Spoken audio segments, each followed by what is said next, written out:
नमस्कार दोस्तों, साथी संदेश लाइव में आपका स्वागत है। आज हमारे साथ मौजूद है वार्ड 15 अंबेडकर नगर के जनप्रतिनिधि पार्षद महोदय आदरणीय संतोष मौर्य जी। मौर्य जी, आपका बहुत बहुत स्वागत है। नमस्कार सभी दर्शकों को आपके। मौर्य जी बताएंगे, एक वार्ड जिसमें बीजेपी का गढ़ रहा है, आदरणीय स्वर्गीय संजय खन्ना जी का वार्ड रहा है, कैसे आपका रुझान हुआ कि आप राजनीति में आए और वार्ड पार्षद का चुनाव लड़े? भारतीय जनता पार्टी की जो विचारधारा थी, जो राजनीति थी, वो हमारे परिवार में शुरू से संस्कारों के रूप में मिली थी। हमारे बड़े पिताजी आदरणीय स्वर्गीय गुरु प्रसाद मौर्य उर्फ मेहमान बाबू जो थे, वो जनसंघ के समय से सदस्य रहे हैं और भारतीय जनता पार्टी के स्थापना जब हुई तो उन्होंने यहाँ पे सक्रिय रूप से व्यापार के साथ साथ उन्होंने भारतीय जनता पार्टी का भी झंडा उठाया और पार्टी को बढ़ाने के लिए जो उनके द्वारा प्रयास किया गया, तो परिवार का हमारा मुखिया जब उस पार्टी से जुड़ा हो तो स्वाभाविक है कि वो ब्लड तो हमारे में रहेगा ही रहेगा। दोस्तों, पारिवारिक पृष्ठभूमि ही राजनीतिक रही है और पिताजी के इतने अच्छे पद पर रहने, जनसंघ से जुड़े हुए सारा परिवार, तो इनके अंदर भी ये जागृति हुई कि कम से कम राजनीति में आकर के लोगों की सेवा की जाए। ये वार्ड की अगर बात करें मुरैया जी, वार्ड में भी क्या स्थिति है? मेरा वार्ड तो ऐसे अगर आप देखोगे तो मेरा वार्ड अभी, अगर आप अन्य वार्डों की तुलना करेंगे तो मेरा वार्ड अभी तो मैं बेहतर स्थिति में हूँ। हमारे जो पूर्व के विधायक थे स्वर्गीय विद्या रतन भसीन जी, आज जिस प्रांगण में हम खड़े हैं, उस प्रांगण में जब मैं चुनाव लड़ने के लिए मैं बोला कि अंकल मेरे को चुनाव लड़ना है, तो बोले कहाँ से लड़ेगा? मैं बोला अम्बेडकर नगर से मैं चुनाव लड़ूंगा। तो बोले अम्बेडकर नगर से क्यों? क्योंकि बोले मेरे शांति नगर सड़क नंबर 0 से लेके 9 तक जहाँ मैं पैदा हुआ वो क्षेत्र भी अम्बेडकर नगर से जुड़ा। तो मैं बोला मैं यहाँ से चुनाव लड़ूंगा। मैंने अंकल के भसीन जी के कार्यकाल में मैंने जितना चुनावी वादा पूरा किया था, वो माननीय स्वर्गीय विद्या रतन भसीन जी के विधायक निधि से मैंने अपने समस्त चुनावी वादे पूरे किए हैं। ये बहुत बड़ी बात है कि मैं पिछले 2 साल के अंदर 1,83,00,000 रुपए का काम मैंने करवाया। मैंने जितना चुनाव के समय में छोटा मंच संधारण, मंच, डोम सेट, जो भी मैंने अपनी तरफ से चुनाव लड़ने के समय घोषणा की थी, उस पूरी चुनावी घोषणाओं को पूरा मैंने स्वर्गीय विद्या रतन भसीन जी की विधायक निधि से किया है। और आज इस प्रांगण में खड़े, इस प्रांगण की जो खूबसूरती है, कहीं ना कहीं इसका भी योगदान और इसका भी श्रेय अगर किसी को जाता है तो स्वर्गीय विद्या रतन भसीन जी को जाता है। और अभी वर्तमान में यहाँ 12 लाख रुपए की लागत से डोम सेट का निर्माण किया है, जिसका श्रेय हमारे आदरणीय सांसद विजय बघेल जी को जाता है। क्या बात है दोस्तों, आप सुन रहे हैं कि मौर्य जी ने कितने अच्छे तरीके से अपने वार्ड में अपनी जो अपनी कार्य प्रणाली है उसको जीवंत रखा है और वार्ड की जनता काफी खुश है। जी मौर्य जी, एक पार्षद जो होता है उसकी जो वार्ड के प्रति जवाबदारी होती है वो मूलभूत सुविधाओं को लेकर होती है, जैसे सफाई, पानी, प्रकाश व्यवस्था, ये इसकी जो जवाबदारी होती है।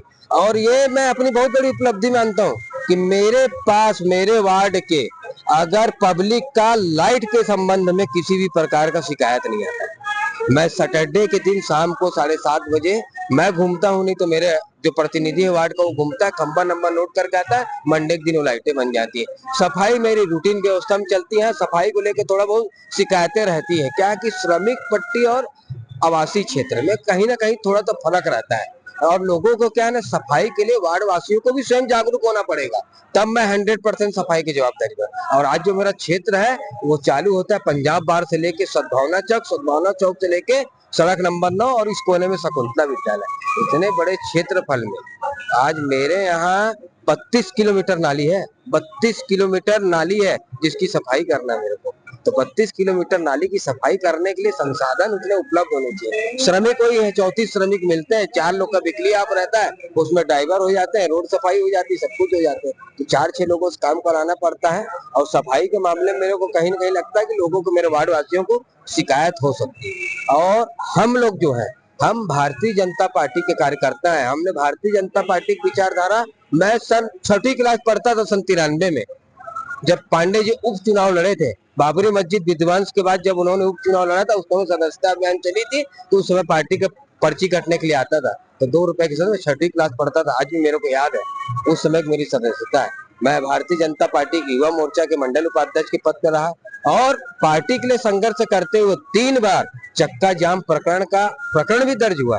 और वर्तमान के जो युवा मोर्चा जिला अध्यक्ष उस समय होते थे संजय खन्ना जी, महेश वर्मा जी उस समय युवा मोर्चा के जिला उपाध्यक्ष होते थे और मैं मंडल का उपाध्यक्ष होता, तो हमने पार्टी के लिए संघर्ष किया है, लड़ाइयां लड़ी हैं। और आज मेरे को भारतीय जनता पार्टी का पार्षद का टिकट लेने में पार्टी ने जब समझा 27 साल लगा। 27 साल भारतीय जनता पार्टी ने मेरे को किसी दायित्व पे मेरे को पार्षद का टिकट दिया। वर्तमान में मैं भारतीय जनता पार्टी के जिला मंत्री हूँ और मेरे जैसे छोटे से कार्यकर्ताओं को पार्टी की तरफ से इतना सम्मान मिलता है तो हमारा सीना कहीं ना कहीं गर्व से चौड़ा हो जाता है। और आज हमारे पिताजी स्वर्गीय मेहमान बाबू ने जो पार्टी के लिए किया, आज उनका लगाया हुआ फल है, उनका लगाया हुआ पेड़ है, जिसके फल को हम खा रहे हैं। कहीं ना कहीं स्वर्गीय विद्यारतन भसीन जी का आशीर्वाद, श्री प्रेम प्रकाश पांडे जी का आशीर्वाद, विजय बघेल जी का आशीर्वाद, स्वर्गीय एलम पांडे जी का आशीर्वाद, जितने पुराने लोग रहे, मैंने कहीं न कहीं पार्टी के लिए संघर्ष, त्याग, तपस्या सब किया है। तब आज उसके बाद मैं भारतीय जनता पार्टी का पार्षद बना। पर आज का कार्यकर्ता जो होता है सोचता है कि मैं पार्टी जुड़ा स्वयं पद मिल जाए। नहीं, पार्टी के लिए आपको अपना पसीना बहाना पड़ेगा। हमने तो खून तक बहाया है, पुलिस की लाठियां खाई है। हमने तो 2003 का अजीत जोगी का वो भी शासन देखा, जब रायपुर में हम धरना प्रदर्शन चक्का जाम गए तो हमको दौड़ा दौड़ा के पीटा गया था, हमने वो भी मार खाई है। हम यही सुपेला चौक में हमने 2003 जोगी जी के शासन में मार खाई है। मार खाने के बाद, त्याग करने के बाद आज पार्टी ने इतना बड़ा दायित्व दिया है, खुश नसीब हूँ। और पार्टी ने जो दायित्व दिया है उसको मैं एकदम ईमानदारी पूर्वक निर्वहन कर रहा हूँ। क्या बात है दोस्तों, 27 वर्ष कर्मठता से, बिल्कुल ईमानदारी से पार्टी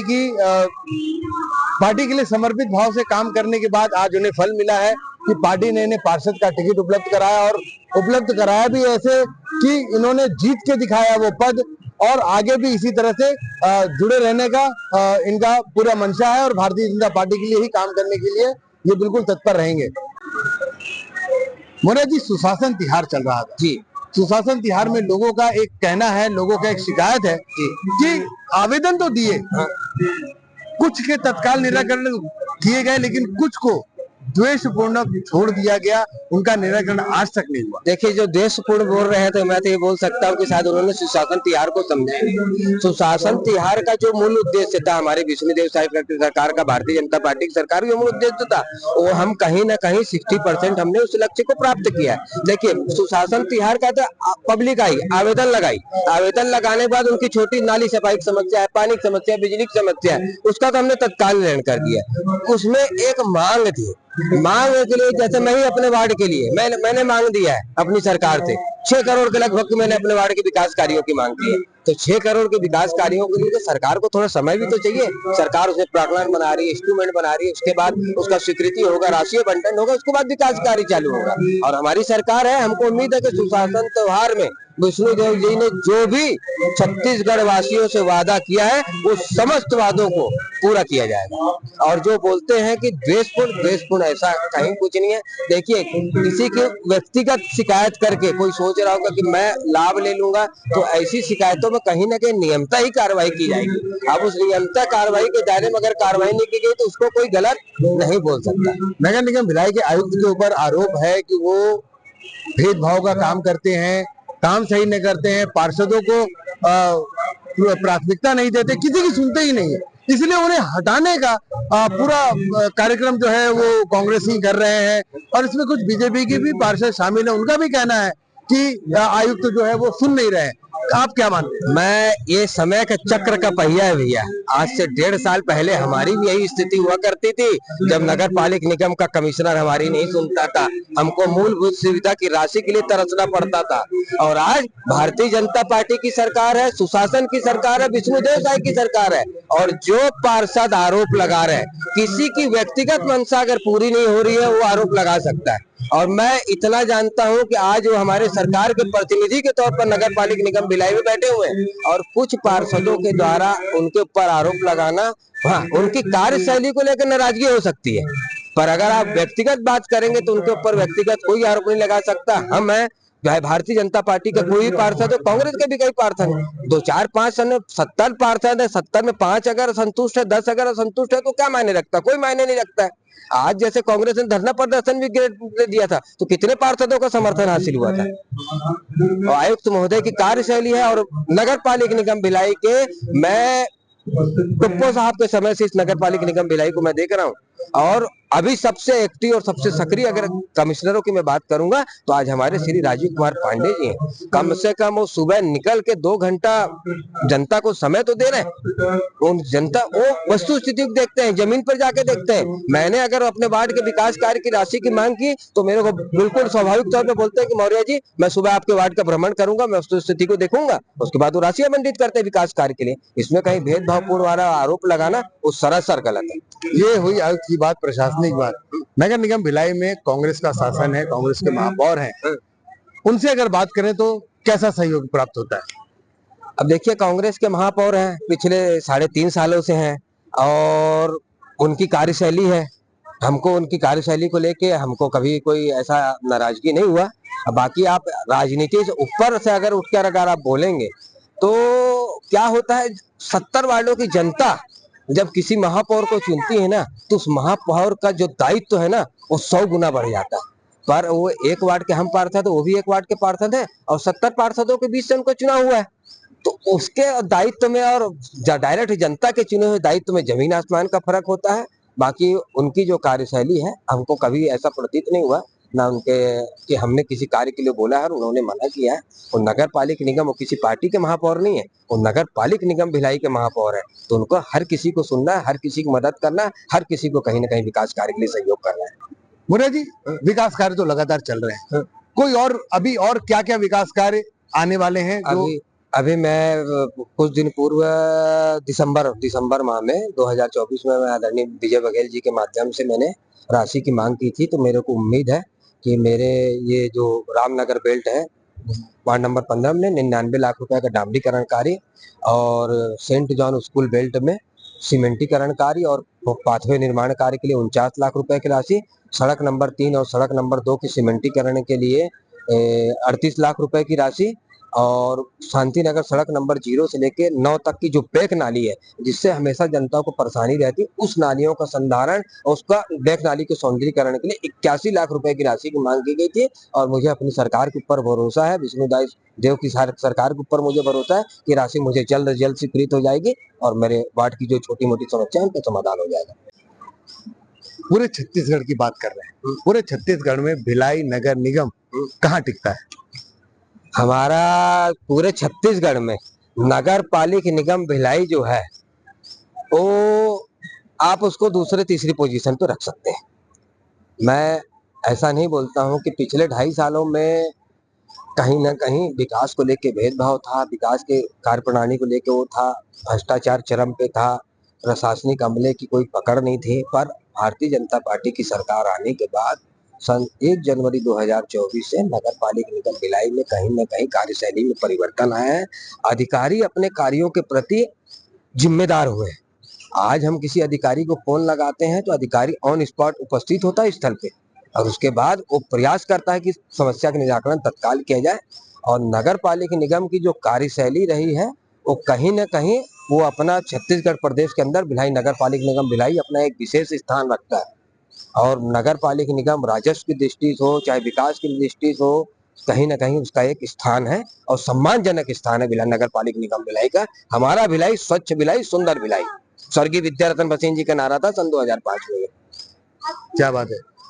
आपके वार्ड की बात करें 15 नंबर जी, आपकी कोई एक ऐसी मंशा जो आप अपने वार्ड के लिए करना चाहते हो जिससे वार्ड की जनता आपको हमेशा याद रखे? कोई ऐसा आपका सपना जो वार्ड में आपने वार्ड के विकास के लिए देखा? एक यहाँ के वार्ड के पूर्व पार्षद हमारे बड़े भैया स्वर्गीय संजय खन्ना जी थे, उनका एक ठोक सपना था वार्ड अंतर्गत बहुउद्देशीय हॉल के लिए। तो बहुउद्देशीय हॉल के लिए क्या है, जब 2013 में हमारी सरकार बनी तो स्वर्गीय विद्यारतन भसीन जी के द्वारा संजय खन्ना की मांग पे उसकी राशि 32 लाख रुपए स्वीकृत कराई गई थी। पर वो किन्हीं कारणों से जब कांग्रेस की सरकार आ गई तो राशि रोक दी गई। तभी मेरे द्वारा सर्वप्रथम सरकार आने के बाद मेरे को स्वर्गीय संजय जी खन्ना जी का जो सपना है बहुउद्देशीय हॉल का, उस सपने को मैं पूर्ण कर रहा हूँ और अगस्त में इसको कहीं ना कहीं मैं बना के जनता को सुपुर्द कर दूंगा। एक मेरी इस वार्ड के लिए बहुत बड़ी मांग है, मैं जो लगा हुआ हूँ जिस प्रयास में, इस संबंध में मैंने विजय बघेल जी से भी चर्चा की थी और आज डॉक्टर रमन सिंह जी आएंगे तो भी मैं चर्चा करूंगा। मैं वार्ड में एक पुस्तकालय चाहता हूँ। और पुस्तकालय और वाचनालय, जो मेरे झुग्गी झोपड़ी प्रकोप के जो बच्चे हैं, जो गरीब बच्चे हैं, जिनको ट्यूशन अवेलेबल नहीं हो पाता, जिनके पास बुक्स नहीं होती, जिनके पास किताबें नहीं होती है, मैं चाहता हूँ कि वो स्वर्गीय विद्या रतन भसीन जी के नाम से वार्ड के अंदर एक पुस्तकालय का निर्माण मैं करूं अपने कार्यकाल के अंतर्गत, जिनसे मेरे गरीब बच्चों को और मेरे गरीब बेटियों को पढ़ने में आसानी हो। बहुत बहुत धन्यवाद आपका हमसे जुड़ने के लिए, और आपने बहुत अच्छी बात बताई। बहुत बहुत धन्यवाद। ये थे हमारे बीच में वार्ड 15 के जनप्रतिनिधि पार्षद संतोष मौर्य जी, जिन्होंने साफ कहा है, अपनी मंशा उन्होंने बताई है कि गरीब बच्चों के लिए, जिन बच्चों के पास नहीं हो पाता है पढ़ने के लिए और संसाधन नहीं हो पाते, उनके लिए एक पुस्तकालय का निर्माण कराना चाह रहे हैं। और भी इनकी सारी मंशा इन्होंने बताया, और हमारे सारे सवालों के जवाब बहुत ही बेबाकी से दिए हैं। तो ऐसे पार्षद जरूर होने चाहिए, और जब ऐसा पार्षद किसी वार्ड को मिलता है, उस वार्ड की तरक्की निश्चित हो जाती है। ऐसी और खबरों के लिए बने रहिए हमारे साथ और देखते रहिए साथी संदेश लाइव।